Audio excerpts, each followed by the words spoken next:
Good morning, everyone. Um, Today, I would just like to talk about who we are.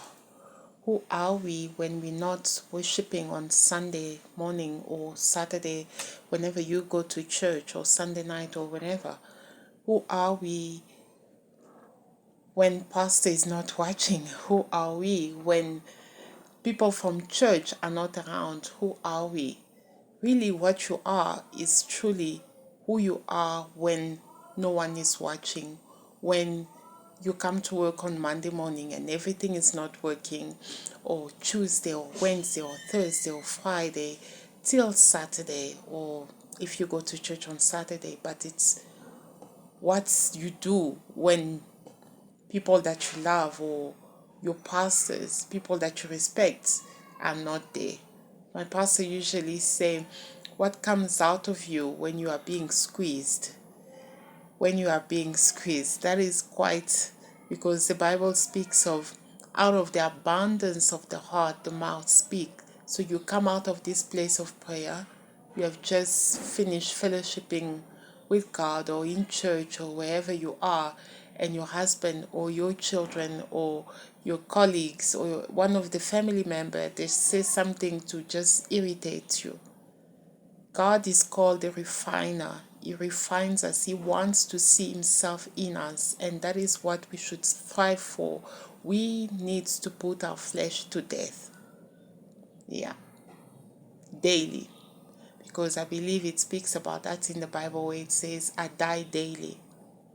And it's quite important because the flesh can really get in the way. It can get in a way where you feel that you can handle it. You feel like you can manage this, and something just happened and puts you back right where you thought that you have overcome this anger or you have overcome this kind of response, and then you find yourself there. You know, when you find yourself there, don't stay there. Please go back. Go back and repent. I'm reminded in the Bible of Judas. He betrayed Jesus, but then he didn't go back to repent. What happened to him? He hung himself. I'm reminded as well of David. David, when he had sinned with Bathsheba, and the child that they had conceived through that adultery died, he cried. He cried out to the Lord, and the child died.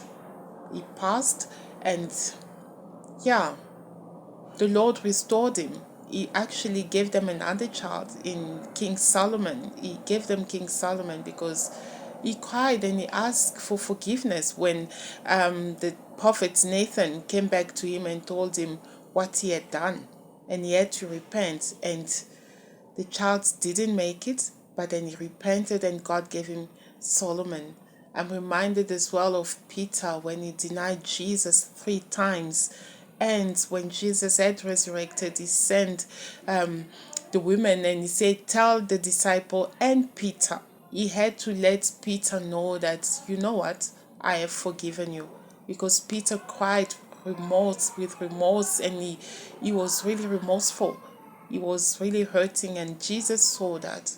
He saw that, but Peter didn't stay there because Jesus was still in need of him, and he told him, tell and Peter, go and tell them that I am risen. I would just like to read Isaiah 55 verse 7. It says, let the wicked forsake his way, and the unrighteous man his thoughts. Let him return to the Lord, and he will have mercy on him, and to our God, for he will abundantly pardon.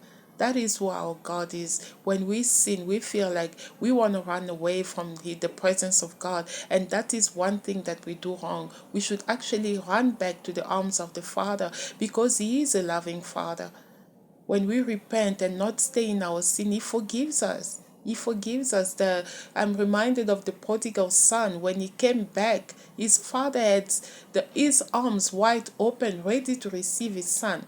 He was ready to receive him. That is what the Father is looking for us to repent and come back to Him. His love is everlasting. His love is so big. We cannot understand the magnitude of God's love. The Bible speaks of what can separate us from the love of God.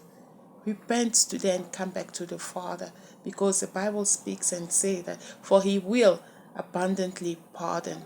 But that is not a license for you to sin. Hey, don't take it bad. All right. So let's return to the Father and yeah. Okay. Have a blessed day.